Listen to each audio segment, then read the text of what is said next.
What's up, everybody? This is DerekJ Speaks, and today we are here to talk about WWE Monday Night Raw live in Brussels, Belgium on March 17th, 2025, St. Patrick's Day. And it has been several weeks since John Cena's historic heel turn at the Elimination Chamber PLE, and now, for the first time since then, on this show, John Cena appeared live on TV in front of the crowd, in front of the whole world, to explain his actions. And the talk all these weeks has been, what is he going to look like? What is he going to sound like? New gear, new music, new Cena, all that stuff. And we did not get that quite exactly, because once the show came on, they showed a recap of what happened all those weeks ago, and then they hit John Cena's theme music. And it's the same music. John Cena walks out. It's the same merch. I mean, it's a different t-shirt. It had Belgium on it. So, but it's still Cena, t-shirt, hat, jorts, sneakers. He doesn't run out there. He shows his rally towel that he usually shows when he makes his entrance, but no big energetic Cena, no talking to Stu the cameraman. He just has a very stoic, serious look on his face, marches right down to the ring, and is serenaded by boos from a very lively Brussels crowd here. This crowd, I'll be sure to talk about it again as I give a recap of certain things, but this crowd was on point this entire night, and for this Cena segment in particular, they were incredible. They added a whole extra element to Cena's promo here. They gave him nothing but boos. There might have been little sprinkles of cheers, and of course they did the whole "Let's go Cena, Cena sucks" chant, which played into one of the topics that Cena talked about, but it was straight up boos for the most part. The boos drowned out everything else. A lot of "fuck you Cena" chants. They went back to singing "John Cena sucks" alongside his theme music, so that whole thing was there. But first appearance is everything, and first impressions are everything. So once John Cena came out, looking like John Cena regularly would look, having the same theme music, I was a little bit underwhelmed, because I did get myself hyped up over the fact that with John Cena being heel, with this being years in the making for this heel turn, I was hoping they would go all out and Cena would just do a complete overhaul of his look, ditch the hat, ditch the shirts, ditch the jorts, ditch the sneakers, get new theme music, all this stuff. But we didn't get that. But we did get a very serious John Cena, a very angry John Cena. And he came out, he quoted one of his very serious philosophical tweets that he had posted earlier in the day. But above all else, his biggest point that he started out with is that he, for the last 25 years of his career, has been a victim of a toxic, abusive relationship. That relationship, of course, being with the fans. This entire segment, John Cena's first big heel segment, was him lashing out and raging all over the live crowd, the fans, there in Brussels and all over the world. So Cena said that he has been the victim of an abusive relationship with these fans. And he said, "I'm not a heel and I'm not a babyface, but I'm a human being." I mentioned earlier about the "fuck you Cena" chants. They were getting censored a little bit on Netflix, which is something I mentioned last week during the cage match when Rollins and Punk were flipping each other off and they kept blacking out the screens. What the hell is going on Netflix? Why do they keep doing this? Actually, then reports, they might have been mixed rumors or whatever, but there were reports coming out that actually Netflix has no control over that. That's a WWE thing. So I don't know who's in charge of the censoring and the blocking out of screens and certain stuff, but please stop, because you're really disrupting the flow of the show. It's bad enough we get that shit on SmackDown. Don't do it on Netflix. But I digress. Cena said he has spent the better part of his career just being a puppet for all of these people who all they do is mock him and bully him and make him feel lesser than himself. He's always tried to make the people like him, and he's done so much to get the people behind him and like him, but it has never been enough. He went out and he won a lot, won all of these championships, won all these big matches, but it was still never enough for the people. He spent the last 10 or so years giving himself back to the business, which was an indirect way of saying he spent the last 10 or so years basically losing a lot of his matches. And in his mind, it still hasn't been good enough. And now he came back. He announced his retirement. He wanted to have fun with the fans, but they ruined it. Didn't really specify exactly how they ruined it, but he still said that they ruined it and it still has not been enough. He says all the fans do is take and take and take, never really giving back to him. He said when he made this big decision, I'm assuming in this point in the promo he's referring to the retirement because that's kind of around the time that he talked about it. He said as he made this huge monumental decision, life-changing decision, all people were doing is asking what do we get? What about us? What is going to happen? But no one ever took the moment to ask him how he feels. Or more particularly, he said, you sons of bitches never stopped and asked me how I feel.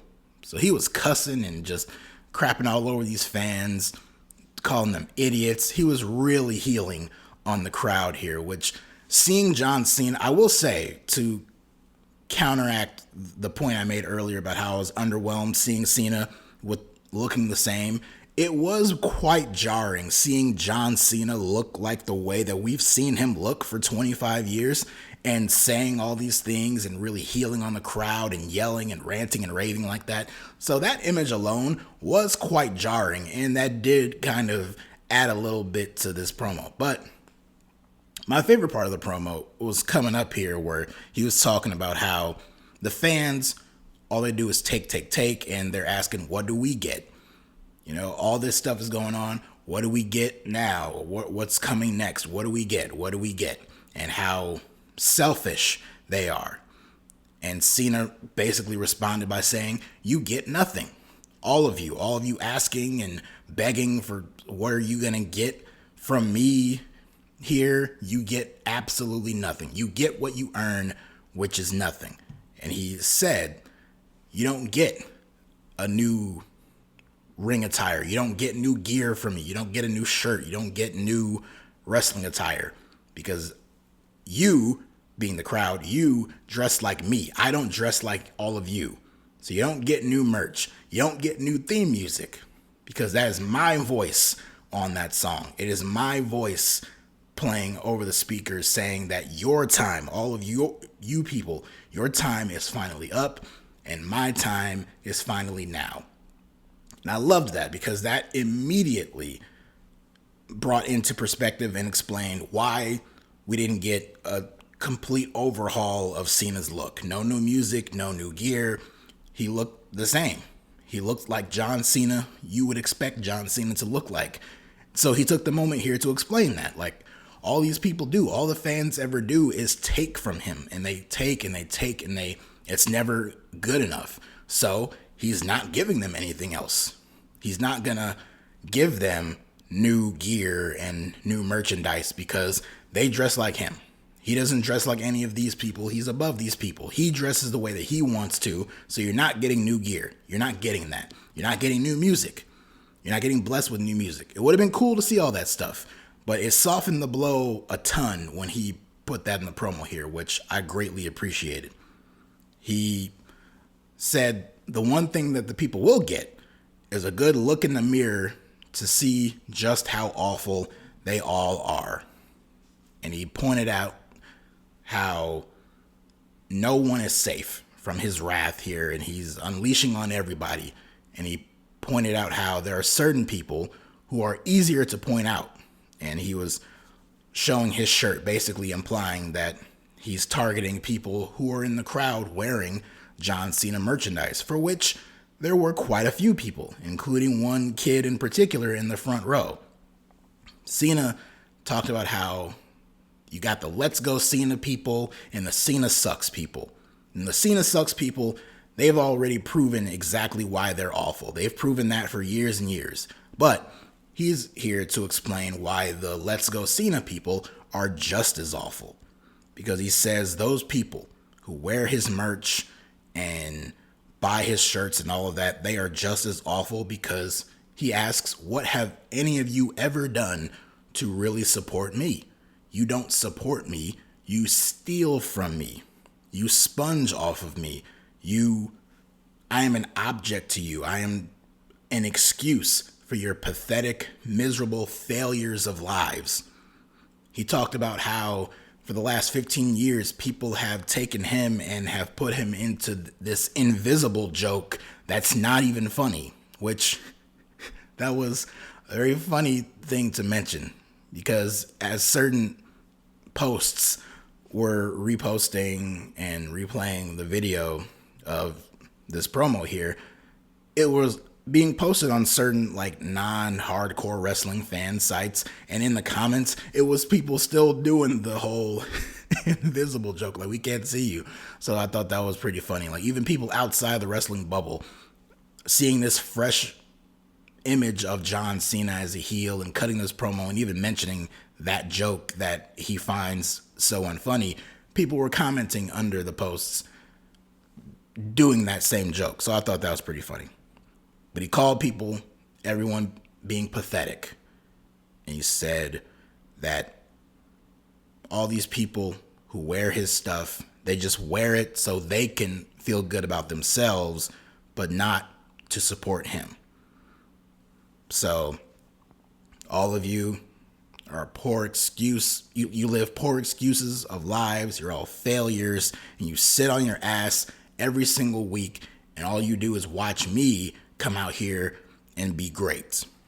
And he brought up the point again, how this has been a toxic, abusive relationship from everyone in the crowd, including that kid in the front row, to which the camera pointed out that kid in the front row who looked so disappointed. That is a villain origin story on display right there.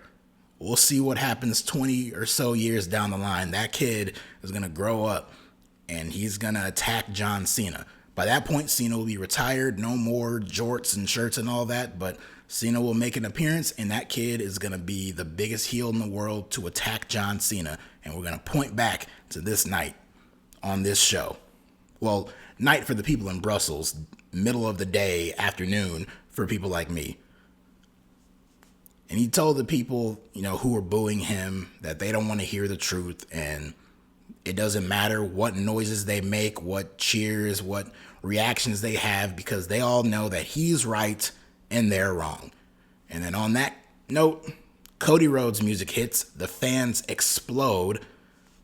So it's not even just the fact that John Cena was being booed here and that they were raining down on him with such a negative reaction. They popped huge for Cody. As soon as Cody came out, they're singing his song. He gets in the ring. They're going crazy for him. They're chanting his name. They love Cody Rhodes. Cena even brought up Cody because there was a light Cody chant during his promo, and he pointed that out like, oh, you're chanting for Cody, who's your new polished, brand new, shiny toy, who's here to replace me as you take me out to pasture, basically. So Cody comes out, and he responds to Cena, talking about how, yeah, maybe these people have given you some of their worst, but they have also given you their best because you were a special person and you were able to take all of the reactions and you were able to carry on with all of that. And Cena, he tries to respond to him. He says, listen, kid. And Cody immediately cuts him off. He says, enough. And he says, it's not kid, it's WWE champion. And then he asks Cena, who the hell even are you? Because this is not John Cena. He said, even after everything that happened, at Elimination Chamber, all the way up till now. He was looking forward to coming out week after week to have a back and forth rapport with John Cena, looking forward to facing John Cena at WrestleMania, but not this version of John Cena because he doesn't recognize him. And he said if this is the version of John Cena that's going to appear at WrestleMania to face Cody, then he is going to run him over. He's going to run right through him. He's going to retire him early. He's going to be done with him. He says, this person, whoever this is, you need to go find the real John Cena because that's who I want to wrestle at WrestleMania and not this whiny bitch. And with that, get the mic drop from Cody, turns his back, leaves the ring, walks down the ramp, slapping hands with the fans, gets up on the stage, turns back around, and holds up the championship and heads to the back. The fans cheering the whole time. And they cut back to Cena in the ring, who has the biggest disappointed dad look on his face, looking out over the crowd in such disgust and embarrassment, basically, because he was embarrassed by Cody Rhodes here. And then he drops the mic and he slowly leaves the ring and goes to the back. And then after the segment was completely over, they cut back to the commentators and Michael Cole is just going on about how disappointed he was. And Corey Graves, who was filling in for Pat McAfee, also pointed out how disappointed he is, but saying that John Cena was speaking his whole truth in that moment. And that was it. That was your first official John Cena heel promo, and I thought it was excellent. I thought this promo was incredible. It took up the first 30 minutes of the show, and it was great. I've, since recording, have already rewatched the segment at least twice, and I thought Cena's promo was great. He came out, and he just completely unleashed on the fans, and the way he spoke, the conviction in his voice as he was tearing down the people and really unloading on them the way that he was, you could tell that this has been, even if it was a small piece of his heart, this has been on John Cena's heart for years. Because, like he mentioned, for 25 years, he was the man. He was the guy in this company. He won the championships. He main evented WrestleMania. He was the poster boy for WWE. And in his prime, at his peak, he would constantly be met with the boos and the mixed reactions, the let's go Cena, Cena sucks, fuck you Cena, if Cena wins, we riot, LOL, Cena wins, 5 moves of doom, all of that stuff. And he carried on with a smile on his face, and he marched on and said, hey, whether you cheer me or boo me, I'm still me, and all that kind of stuff.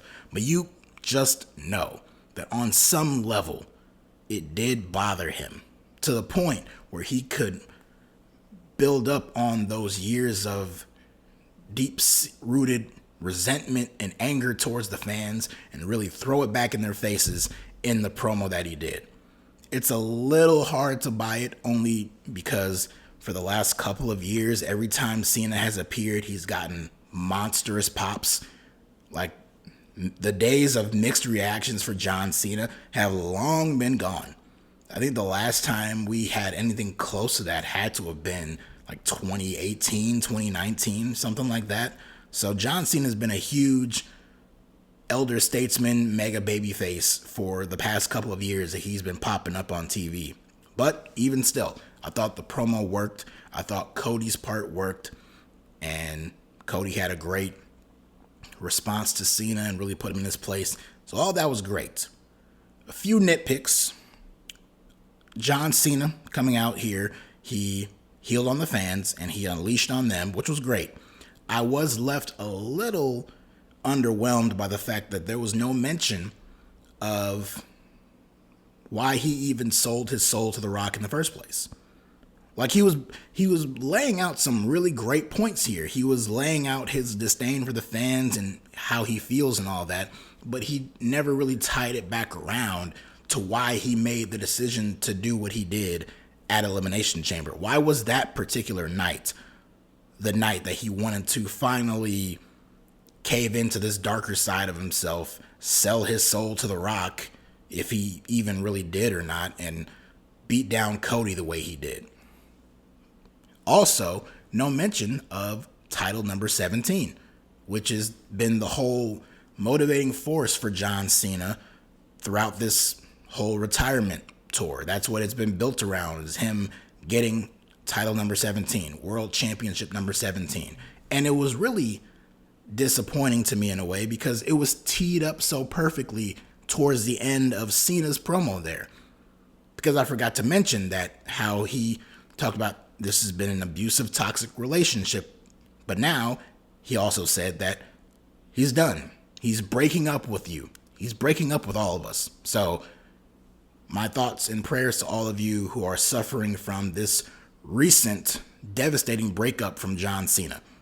I've been broken up by John Cena. All of you got broken up with by John Cena. It's pretty hard. As I'm talking here, it's hard to really process this. I didn't really know I was in such a committed relationship with John Cena, but apparently I've been a toxic partner to him, as we all have, and he broke up with us. It's pretty hard, but I'm getting by. But he talked about how he doesn't need the people anymore. He doesn't care about the people anymore, and how, it doesn't matter if you like me or if you hate me. It doesn't matter. I don't care what any of you think. The moment was perfect right there for him to mention, I don't care what any of you think. The only thing I care about is winning championship number 17. The moment was right there, and he didn't take it. I was kind of waiting for it to get to that point as he was building up to that. I was waiting for that, but he didn't get it. But I will say, to the point of why no mention of Rock stuff, no mention of title number 17, I am willing to let it go in that this was just promo number 1.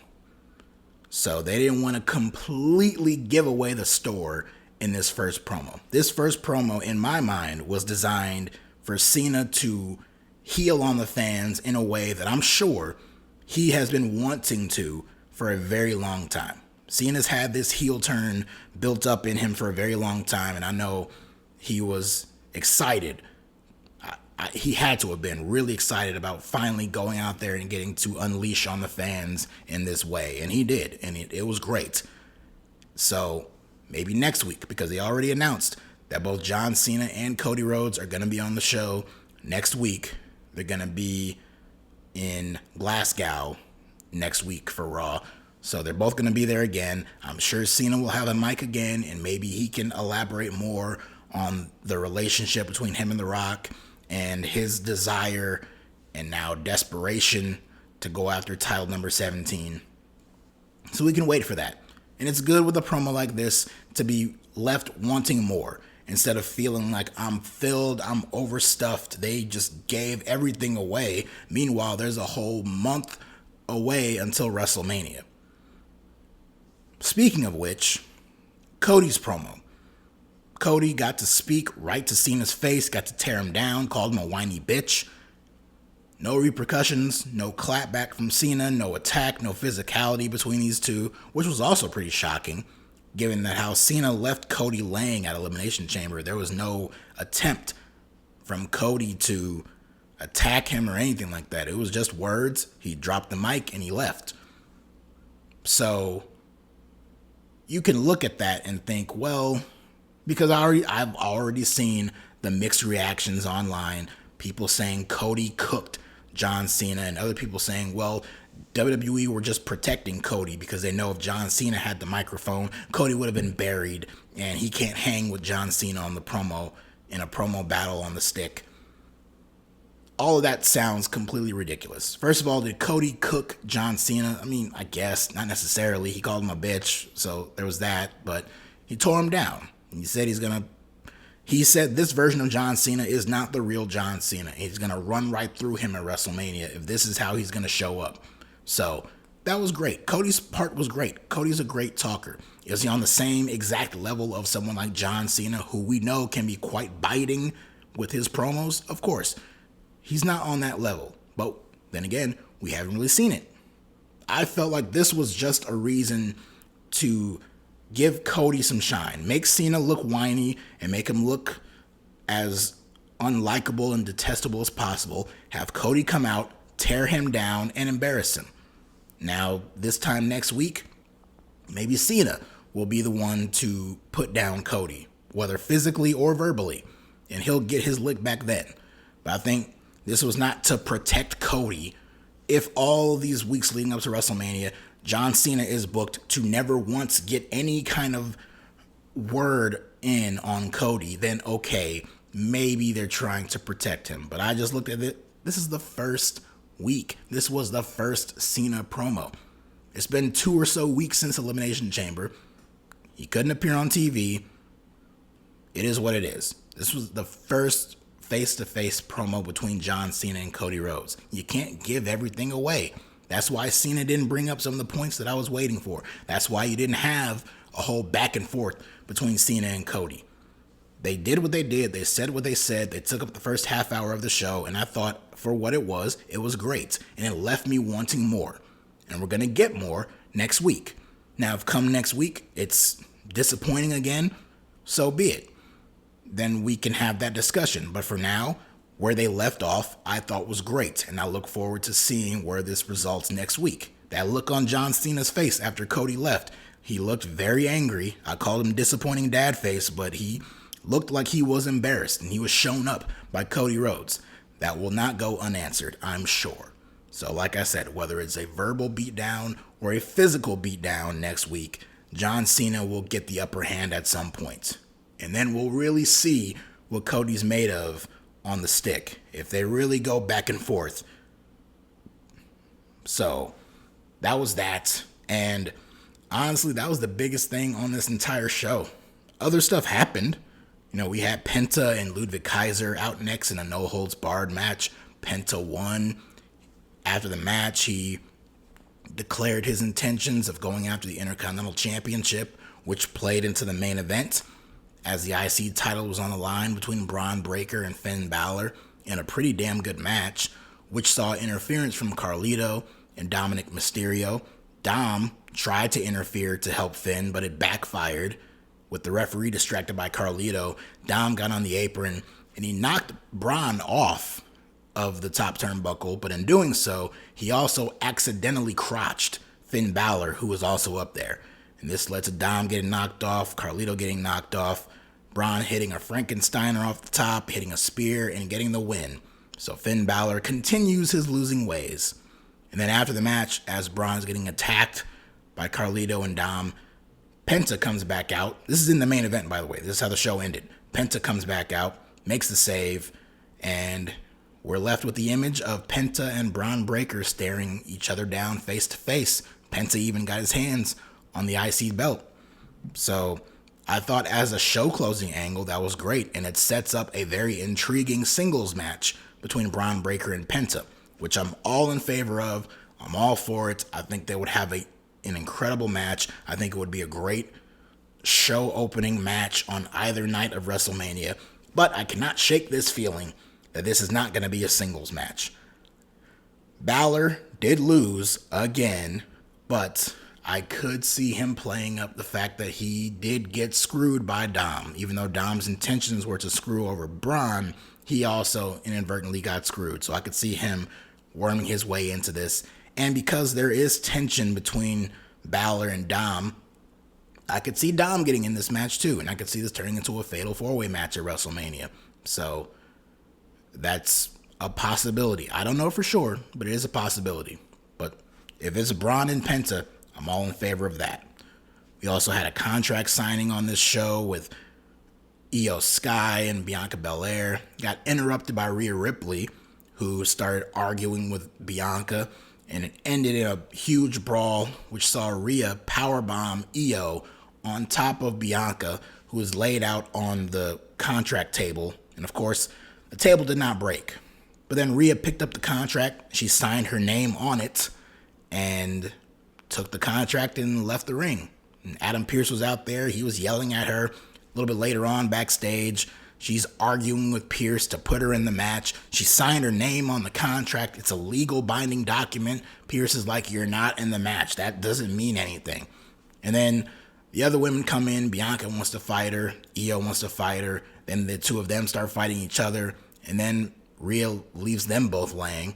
So I can see this turning out to be a case where Adam Pearce refuses to give in to Rhea's threats and demands here. He doesn't want to put her in the match, but because Bianca and Io both now have an issue with her and want to kick her ass, they're going to advocate for her to be added to the match. Maybe even Io by herself, who is feeling disrespected and overlooked in this situation with Rhea and Bianca. She's going to want to get her hands on both of them, and she is the one who initiates the triple threat idea. Regardless of how it happens, it's going to happen. We are going to get a triple threat match with these three women at WrestleMania, and it's going to be a very good match. And you look at a match like this, you look at what's brewing with CM Punk, Roman Reigns, and Seth Rollins. Of course, the latter appearing on this show. All Rollins' segment was just him standing out there, the fans singing his song, and him taking a very long route to saying that he is going to be appearing on SmackDown along with Roman Reigns and CM Punk.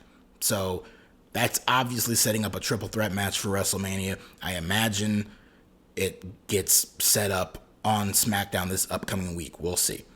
But you got that stuff. You got the stuff with Rhea, Io, and Bianca. Both of those matches alone take higher precedence over the World Heavyweight Championship match at WrestleMania, which is Gunther and Jey Uso. Jey got a squash win over Austin Theory on this show. He hit him with a couple of moves and hit him with a spear, and that was it. And then afterwards, Gunther tried to attack him, but Jey stood tall in the end. The build-up with these guys has been very basic, and I liked it at first, but now it's been almost a month of this, and they're not doing anything all that interesting or dynamic. A lot of other bigger stars and bigger matches are being teased now, even ones that don't include people like John Cena and Roman Reigns, and it just feels so less than. It feels fourth or fifth from the top, which should not be the case with your world champion, but in the pecking order of world titles, obviously Gunther's belt is much less than. So we'll see what happens at WrestleMania. I still expect Jey to win, and it'll be a huge moment. The fans will yeet and all that, but I don't expect him to be featured all that highly on the show going forward after that. Next week on Raw, Jey Uso is going to face Grayson Waller and Austin Theory again, this time in a tag team match where he'll have a mystery partner. And I'm expecting it to be Jimmy Uso, but people have pointed out that current TNA World Champion Joe Hendry will be in Glasgow next week, so it could always be him, but I'm expecting it to be Jimmy, and I think either after that match or later on, by the end of the night, Gunther will attack Jimmy, because there needs to be some kind of extra spark added to this match. Gunther promised Jey he was going to put him through weeks and weeks of hell, and we haven't really seen it that much, other than him locking Jey in a sleeper hold for a few weeks in a row.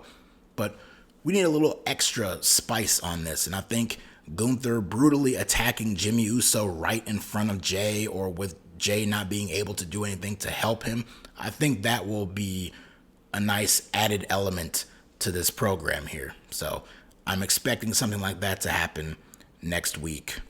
But as for this week, that's really it. There were a couple of other things that happened on the show. We had another appearance from Lucha Gable during a tag team match, so a few other things.